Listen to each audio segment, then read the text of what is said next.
அன்றாட ஆன்மீகம் நிகழ்ச்சியில் உங்களை சந்திப்பதில் மிக்க மகிழ்ச்சி. உங்கள் அனைவருக்கும் எனது கனிவான பணிவான வணக்கங்கள். உங்கள் எல்லோருக்கும் பொங்கல் வாழ்த்துக்கள். இன்று இனிமையான பொங்கல். இந்த ஒரு நாள் பொங்கல் மட்டுமல்ல, இந்த வாரம் பூராகவே தொடர்ந்து நிகழ்ச்சிகள், மகிழ்வான நிகழ்ச்சிகள் நடக்கின்றன. பொங்கலோ பொங்கல் என்று கூறுவார்கள். கிராமத்திலலாம் பார்த்திங்கனாக்க வீட்டுக்கு வெளியில் வச்சு சூரியனுக்கு எதிராக பொங்கலை கொண்டு வார்கள், பொங்கல் பானை வைப்பார்கள். நல்ல நேரம் பார்த்து மக்கள் எல்லோரும் கூடி பெரியவர்களை வணங்கி பொங்கல் பானை வைப்பார்கள். இந்த பொங்கல் பானை வைக்கிறதுக்கும் பொங்கல் கொண்டாடுறதுக்கும் சாதாரணமாக பல விளக்கங்களை பார்க்கின்றோம்.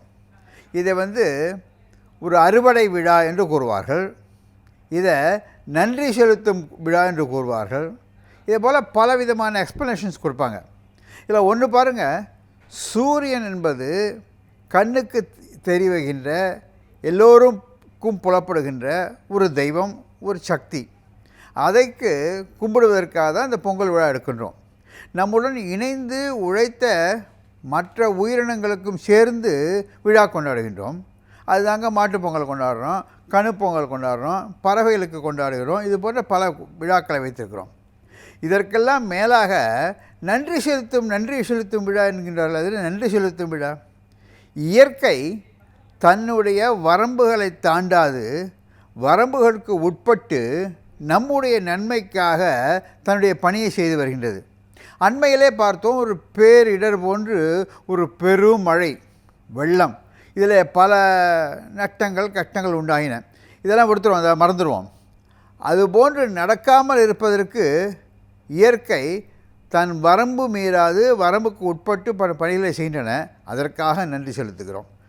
ஓகே, இதெல்லாம் அக்செப்டபிள் எக்ஸ்ப்ளனேஷன்ஸ். என் கருத்திலே கொண்டது, நம்முடைய ஆன்மீக வாழ்க்கையிலே இருந்து அன்றாட வாழ்க்கைக்கு நாம் கற்றுக்கொள்ள வேண்டியது ஒன்று என்ன தெரியுமா? ஒரு வாழ்க்கை இனிமையாக இருக்க வேண்டுமென்றால், பொங்கலை போன்று மகிழ்வாக, ருசியாக, இனிமையாக இருக்க வேண்டுமென்றால் அதற்கு பலர் ஒன்று சேர்ந்து இணைந்து வாழ்க்கையை செலுத்த வேண்டும். இப்போ பாருங்கள், பொங்கல் பானை எப்படி வைக்கிறாங்க? நல்ல நேரம் பார்த்து வீட்டில் இருக்க பெரியவங்க, சிறியவர்கள், இளைஞர்கள், குழந்தைகள் எல்லோரும் சேர்ந்து இணைந்து நிற்கின்றார்கள். இது இயற்கையெல்லாம் சேர்ந்து உதவி செய்ததுனால வந்ததுன்னு சொன்னோம். அதே போலவே அந்த பொங்கல் பானையில் என்ன போடுறாங்க பாருங்கள், அரிசி போடுறாங்க, பருப்பு போடுறாங்க, தண்ணி ஊற்றுறாங்க, பால் ஊற்றுறாங்க, வெல்லம் போடுறாங்க. இது எல்லாத்தையும் போட்டு பொங்க விடுறாங்க. பால் பொங்குன்றது போல் பொங்கல் பானையும் பொங்கி வருகின்றது. இது ஒன்றுடன் ஒன்று இணைந்து சேருகின்றது. வெல்லம் மட்டும் கரையாமல் சக்கரை பொங்கல் நல்லா இருக்குங்களா?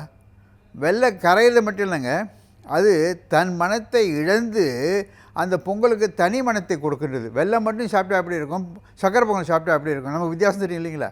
ஆக தன்னுடைய தனித்தன்மையை தவிர்த்து தன்னுடைய கூட்டத்திற்காக இனத்தோடு இணைந்து செல்வது தான் வாழ்க்கை என்பதை எடுத்து காட்டுகின்றது. அது மட்டும் இல்லைங்க, இதில் போடுறது நிறையா போடுறதுன்னு பார்த்தோம்னாக்க அரிசி, பருப்பு, தண்ணி, பால், இதான்.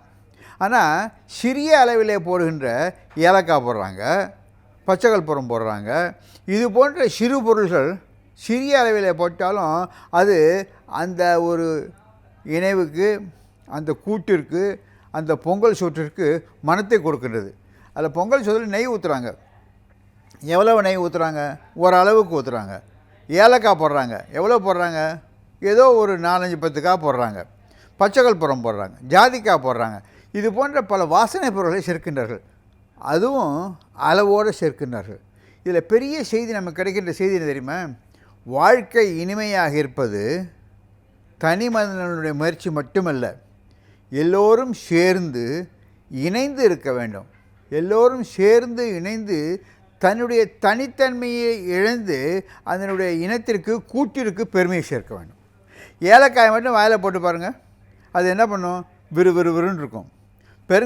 பச்சைக்கற்பூரத்தை மட்டும் போட்டு பாருங்கள், விறுவிறுன்னு இருக்கும். போட முடியுமா? அதை மட்டும் சாப்பிட முடியுமா? முடியாது. ஆனால் சர்க்கரை பொங்கல் அதை சேர்க்க பொழுது சர்க்கரை பொங்கலுக்கே தனி மனம் வந்து விடுகின்றது. எப்பேற்பட்ட தத்துவம் பாருங்கள். இந்த சர்க்கரை பொங்கல் என்கின்ற ஒரு உணவிற்கு, பொங்கலை முன்னிட்டு நாம் செய்கின்ற ஒரு விழாவிற்கு இந்த தனித்துவம் கிடைக்கின்றது. இதுதாங்க நம்முடைய ஆன்மீகத்தில் எதை செய்தாலும் அது அன்றாட வாழ்க்கைக்கு ஏற்படுகின்ற ஒரு படிப்பினையாக, ஒரு அறிவுரையாக அமைகின்றது. சக்கரை பொங்கல் சாப்பிட்டுட்டு கிளம்பிடுறோம், அது இல்லை.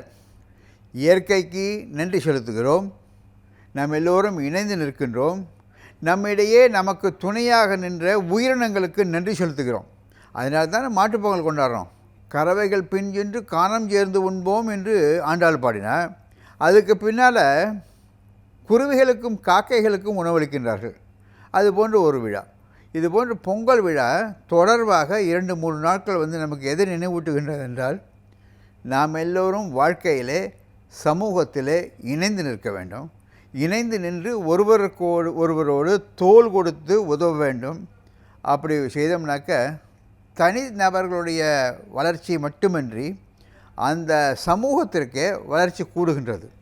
வளர்ச்சி கூடுகின்றது, மனம் நிறைகின்றது. சக்கரை பொங்கலில் தெரிஞ்சுக்கிட்டது என்ன? தனியாக அரிசியை மட்டும் சோத்தை மட்டும் சாப்பிட்டு தான் தினம் சாப்பிட்டுட்டு இருக்கிறோமே. அதில் வெல்லத்தை மட்டும் போட்டோம்னு வச்சுங்க, வெல்லம் கரைந்து தன் மனம் போகுமாறு உருகி சக்கரை பொங்கலோடு சேருது. அப்போ தான் சக்கரை பொங்கலுக்கே தனி மனம் வருகின்றது, தனி குணம் வருகின்றது, தனி ருசி ஏற்படுகின்றது. அதில் ஊற்றுற நெய் கரைந்து அந்த சாதம் சக்கரை பொங்கல் அடியில் ஒட்டாமல் பார்த்துக்குது. கையில் எடுத்தாக்க சுகமாக வர மாதிரி பார்த்துக்கிறது. இடுகின்ற வாசனை பொருள்கள் அளவுக்கு மிஞ்சாமல் வரம்புடன் இருந்து அதனுடைய மனத்தை கூட்டுகின்றது. இதுதாங்க வாழ்க்கை. சொசைட்டியில், வீட்டில் அவங்க சேர்ந்து எல்லாரும் சேர்ந்து கண்ட்ரிபியூட் பண்ணணும். எல்லாரும் சேர்ந்து பொதுநலத்திற்கு உழைக்க வேண்டும். பொதுநலத்திற்கு உழைக்க வேண்டும். யாரும் வரம்பு மீறி சென்றக்கூடாது. வரம்பு மீறி சென்று விட்டார்கள் ஆனால் அது ருசிக்காது. பச்சைக்கொல் பருத்தை தனியாக சாப்பிட முடியாது பாருங்கள், ஏலக்காய் தனியாக சாப்பிட முடியாது பாருங்கள். அதுபோன்று எல்லோரும் தன்னுடைய வரம்பு தாண்டாமல் தன்னுடைய வரம்புக்குள்ளாக, ஆனால் இந்த சமூகம் வளர்வதற்கு, சமூகத்தின் பெருமை உண்டாவதற்கு கண்ட்ரிபியூட் பண்ணணும். இதுதாங்க இந்த பொங்கல் விழாவில் நாம் தெரிந்து கொள்ள வேண்டிய ஒரு மகிழ்ச்சியான பெரும் செய்தி. நன்றி பாராட்டும் விழா, எஸ். இயற்கைக்கு நன்றி பாராட்டும் விழா, எஸ். அதற்கு மேலாக பொங்கல் விழாவிலேருந்து இந்த அடிப்படையான ஒரு உண்மையை நம்ம தெரிந்து கொள்வோமேயானால் நம்முடைய குடும்பத்திலே மகிழ்ச்சி நிலவும், நம்முடைய சமுதாயத்திலே மகிழ்ச்சி நிலவும், நம்முடைய நாட்டிலே மகிழ்ச்சி நிலவும். மகிழ்ச்சி மட்டுமின்றி வளர்ச்சியும் பெருகும். மகிழ்ச்சியும் வளர்ச்சியும் இருந்த வெற்றி. மறுமுறை பார்ப்போமா?